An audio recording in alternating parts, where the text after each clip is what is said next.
my name is Abby Riley. I am a lifelong creative alchemist. I am constantly creating what feels present for me, that helps me communicate and explore my own emotional landscape processes. That could be exploring human connection with other people, my relationship with myself, my relationship with other people. And I do this through many different mediums, through writing, through music, through visual projects, through style, through clothes, through sustainable missions, through, yeah, just constantly following the creative threads of sparks of inspiration, I guess. That's how I meander through the world. That's how I connect with myself. That's how I connect with others. And yeah. So, why don't you tell me a little bit about your brand, Concrete Hippie? Concrete Hippie. Well, Concrete Hippie came to me a long time ago. Like, I remember I was in the passenger seat of my mom's car. I don't even think I was old enough to drive yet. And we were bopping along, probably listening to the radio, and this name, Concrete Hippie, comes to me, and I'm like, that's super funky. That's really cool. I'm like, I wonder, and it really inspired me, and I was wondering what it was. And then my entire like adolescence and young adulthood, I was really sparked inspiration from things that were secondhand, from clothes, from knickknacks, from anything that told a story, and that had color and that was a way of expression. So, really getting into style and vintage clothes and repurposing um, was always a through line. And then in my mid 20s, I decided to just go for it, take my inspiration of style and sustainability and expressing yourself in an authentic way and taking every opportunity that we have to tell a story, um, to take advantage of it. And that's also through clothing and through style. So you kind of mix them together, your own story of what you're wearing and then the secondhand story of what somebody else is wearing. So I created a vintage clothing company called Concrete Hippie.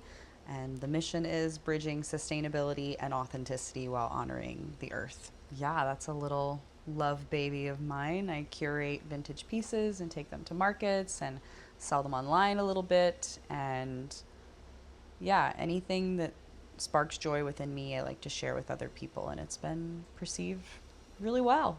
Mm-hmm. This little passion project turned job.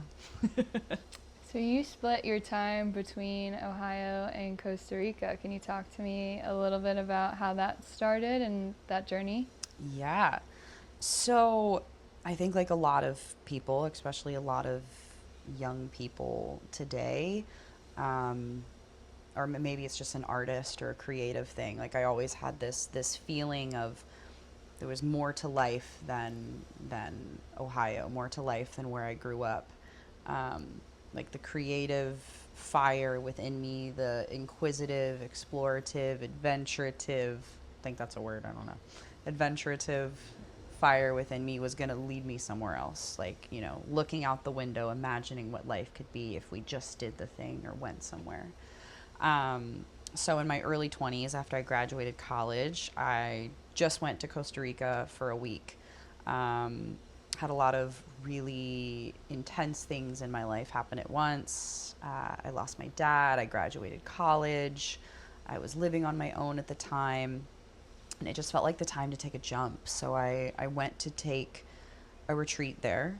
Um, Fell in love with the country, fell in love with the lifestyle, fell in love with all of the different cultures that were there, whether it be the own Tico culture or the cultures of all the different expats from all over the world kind of coming together in this melting pot to create something, create a different life for themselves, create a passion project, create a business, and just kind of experience. So that took me there the first time.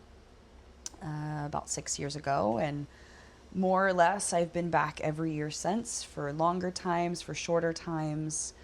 And the last couple of years I've been volunteering in an eco community, again meeting people from all over the world and creating. And yeah, I can say that I have fully explored the idea of what it means to take the jump and the leap of what exists beyond your hometown or beyond the life that you know, and how it just kind of lights you up and can bring inspiration to who you're becoming. And I guess what I want to create and how that continues to snowball. What have you learned from taking that leap of faith? Wow. Um, what I've learned from taking that leap of faith would be, I think it's ever evolving, and I think the lessons are always coming. But to put it in a box or in a nutshell, it's that you can't replace home. I still love Ohio. I love my home. I love coming home. I love the creations here. I love the potential here. And it brought me more of an appreciation for it that I needed. It taught me deeper trust in myself, deeper trust in other individuals. It taught me more reverence for nature, for myself, for earth. It's actually been this really interesting cycle of, so one of my deepest things that I'm passionate about is as a person, like I would say, like that I need is like ways to nourish myself, whether it's through creating or through food or through connections or through friendship or through art. And in going and spending long periods of time volunteering in the jungle, I really challenged myself and pushed myself to strip those things away. Like, okay, well, you don't need this comfort. Okay, well, you don't need this comfort. Okay, who are you without that? Like, you're constantly being asked to find contentment and simplicity in having less and being less. And stripping those things away taught me more about myself on smaller ways, but also in bigger ways of now having done it for a couple years, of giving myself permission to have the things that bring comfort, that nourish me, and that it's okay, and that it isn't actually it's almost like an ego thing of like, okay, well, if I can live without this or have less or have these things, then I'm more. Like, I am more when I have less, which yes, you are, but it's not it's not like a competition of like who can be happiest with less. Like, we deserve everything. We deserve the most, and it's okay if we have those things. And yeah, I guess just owning that. Mm-hmm. Yeah. Owning being ourselves and our needs and what makes us us. So, what would you title this chapter of your life? Brilliant question. I think I would title this chapter of my life Legacy of Love, for a multitude of reasons. I would title this chapter of my life Legacy of Love because, as a multi-passionate creative, like total, like everything in life is a legacy of love. Like, all of my creative endeavors, my relationships, my everything. And I've identified that if I am living my life to be a legacy of love and creating everything through that lens and keeping that at the forefront of my mind, even if it's just doing something out of kindness, like that is your legacy of love. Anything that I put out into the world, if it is a legacy of love, then I am living in my most happiest, authentic, joyous way. Because it's when I start doing things out of pressure or doubt or anything like that, then love leaves the forefront, and I end up questioning more than I should. Thank you for sharing that. Thanks for asking. Of course. So how do you want to leave a legacy of love through everything you're creating? I think just being honest. like honest to myself and honest with what is coming through me, um, and doing it to the best of my ability.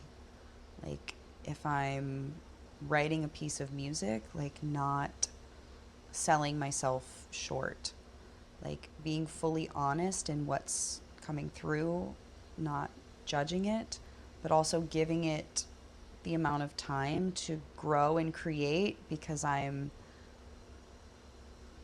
breaking away from a pattern of just like creating something and being like done with it and putting it out into the world and just being like, oh, well, I created it. But like taking the time to let it reveal itself to me about the starting point and the ending point of my relationship to what's being created. If let's say it's a song, it's a piece, or even if it's something for Concrete Hippie, if it's an event or something like that, like really taking the time to think it through and let it marinate and letting itself reveal itself to me, because I think love is similar. Mm-hmm. You know, a lot of the times we want to personify or take love as ownership, meaning, oh, it's mine or it's my thing. But love is a relationship with something, and if you're allowing you and that other thing to have this symbiotic cohesion, symbiotic relationship, I guess, then it becomes more rich, Mm. and it becomes more patient. And yeah, you know, we can't own it and personify it's revealed to us, and sometimes that takes time. Mm-hmm. Yeah, so if everything I'm doing is a legacy of love, it's allowing everything to be soft, like through the feminine, um, and allowing it to take its time, which is something that I'm uh, allowing to sink in myself too. Okay. Yeah. So you're someone that goes through a lot of periods of reawakening to yourself in a new way. Is there anything in particular that you're learning about yourself in this period of time? Always. What I'm learning about myself right now is within the last year, like last year's theme for me was learning how to soften, like be less type A, have less expectations. I really was learning to put the practice of trust in a lot more. And now it's gotten a little bit richer in the sense of like leaving the plan behind and enjoying the now, because if for so many years of planning and doing and preparing and being at the forefront of my mind, even if something wasn't happening, but you're still always planning, then yeah, releasing the plan and allowing just what feels good in the moment to be enjoyed. Mm-hmm. Yeah. So talk to me a little bit about projects you're working on at the moment, and are you taking a different direction than you have in the past? Or are you trying to bring something to life that you haven't really put out before? Projects that I'm working on now. I mean, first and foremost, like myself is always the project, which I think is why we create, is to unfold and refold our corners of ourself to figure out how else we can relate to Mm-hmm. ourselves. And the way I'm doing that is I'm a writer and I write a good amount of poetry. So I am working on launching a book into the world. I've been writing poetry for a very long time. It was kind of how I explored my inner emotional landscape when I was younger, and I held on to a lot of pieces and kept writing into my early 20s, experiencing loss and navigating love and everything of that nature. And when I started to realize that I was taking it more seriously, I was like, wow, I have a lot of these different pieces. And I started showing them to, gosh, who did I first show them to? I was in a, it was in a women's circle, and I showed it to somebody, and they were like, They like really, really great. They were like very much so not like me, and categorized them all. And I started to see these common themes that were running in between the pieces, even when they were written in different periods of my life or in different chapters of my life. So it's basically a 10 to 12 year collection of poetry of how we grow and evolve with our relationship to love and things adjacent to it. So it's kind of an exploration of like love as a child and seeing life through those eyes, or love as we are as a teenager, which is, you know, we think love is this certain thing that somebody needs to give to us, and it's about bringing it from the outside in that section. But it kind of wraps up in a bow in what it feels like to be a young woman discovering love, sourcing love from the inside out, and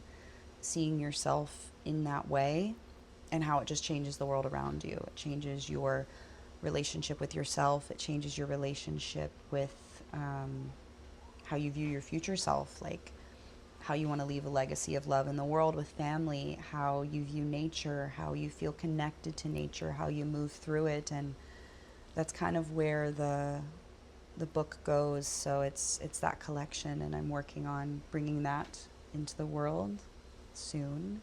Yeah, and I'm working on recording some music, and my poetry is kind of adapted into that realm, which is really exciting. And yeah, just working on continuing to create spaces where we can have deeper conversations and deeper connection about ways that we leave our legacy of love. In the past, it's been through working with women in women's circles, and bringing a deeper connection with ourselves, so that we can have a richer connection with love and others outside of us. So we'll see how that unfolds. It's working, but it's stay tuned. Yeah. So it sounds like you're stepping into this new chapter of life in womanhood. What has that been like for you? Wow.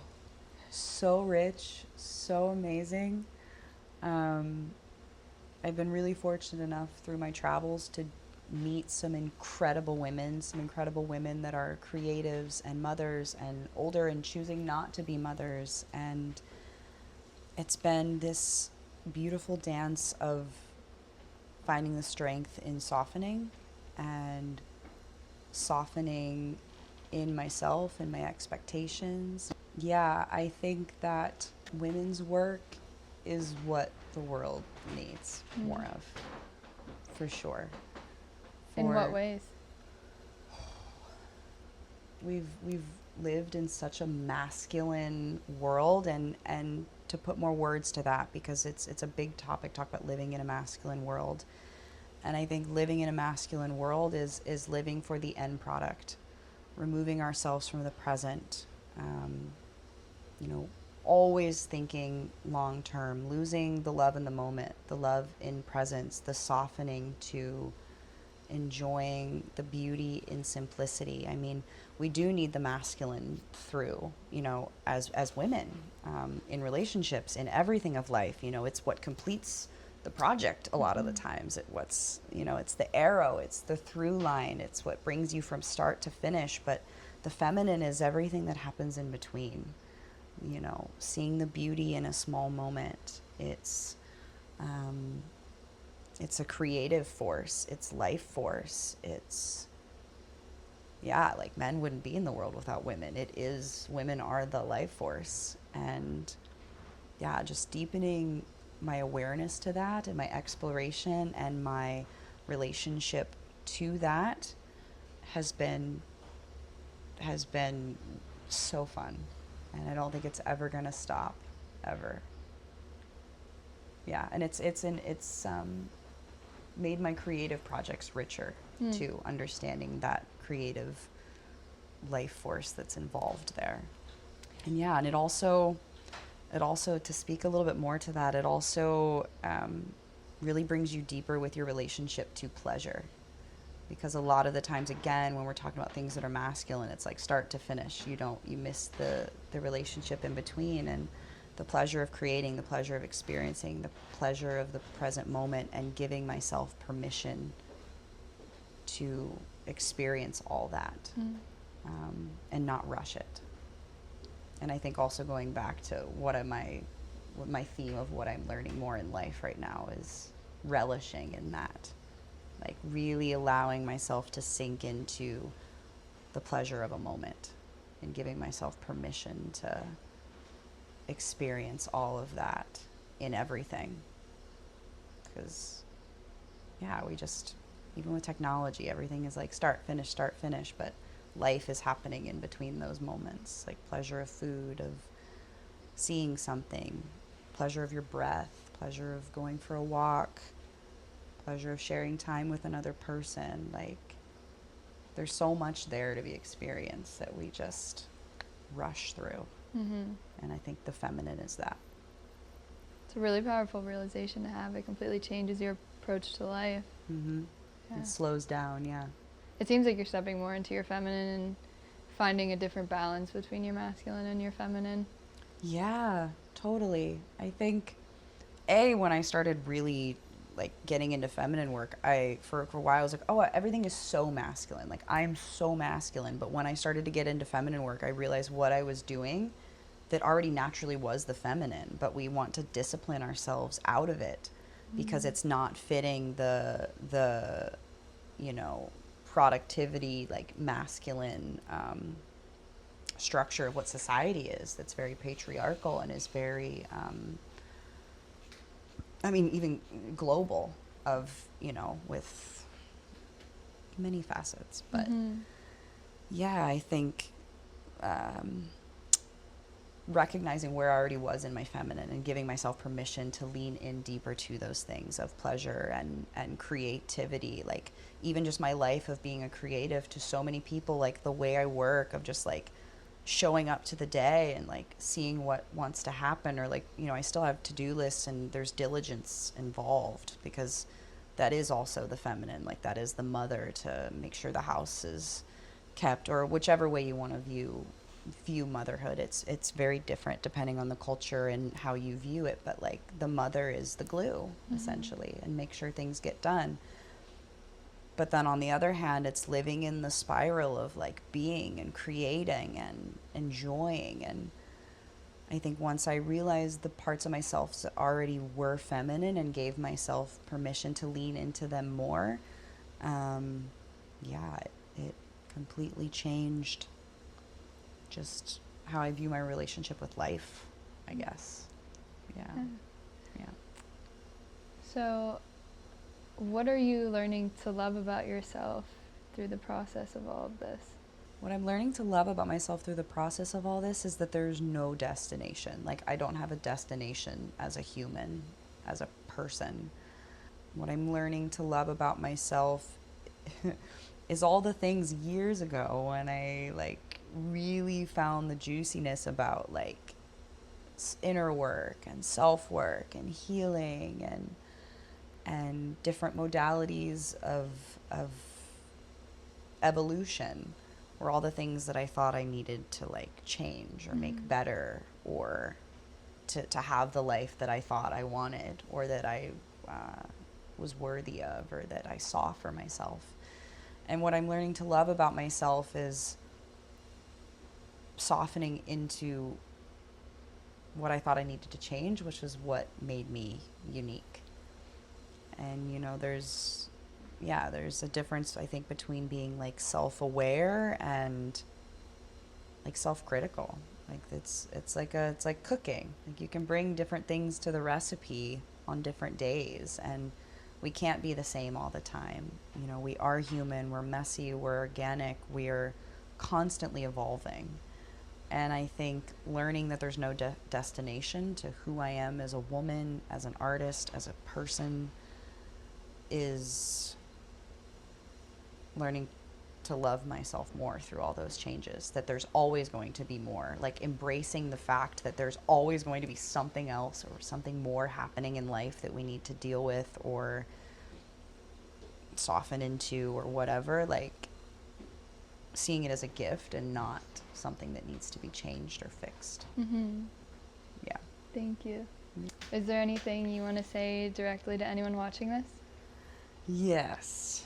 I think there's a couple things. I received a piece of advice like a year and a half ago now, from somebody that was older that I respected really well.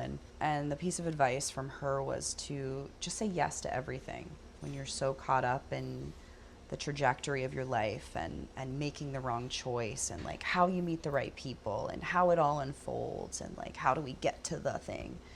And she was like, Miss Abby, she was like, just say yes. And I was like, what do you mean? She's like, if somebody offers you something and you're unsure, like in your being when something needs to be a yes, even when you want to say no. And that's taught me a lot, even in the last year and a half of just knowing her for sure. So I would say just say yes. And also, never, ever miss out on a chance to love more or explore love deeper because you think you don't have time or it's not the right time or you don't know how to express it or you don't know the words or you don't understand it. Like, we know when we have that feeling in our chest of something that's trying to escape and come up and wants to be let out. Like, we know it through creative impulses or relationships or things like this. Like, it's all the same feeling no matter what the outlet is. And a lot of times, even in my case, like, I would suppress it because of fear or not knowing the words or not being the right time or whatever, or fear of rejection. And like, love is meant to be expressed and experienced and shared. And if we're not doing that, we're not living.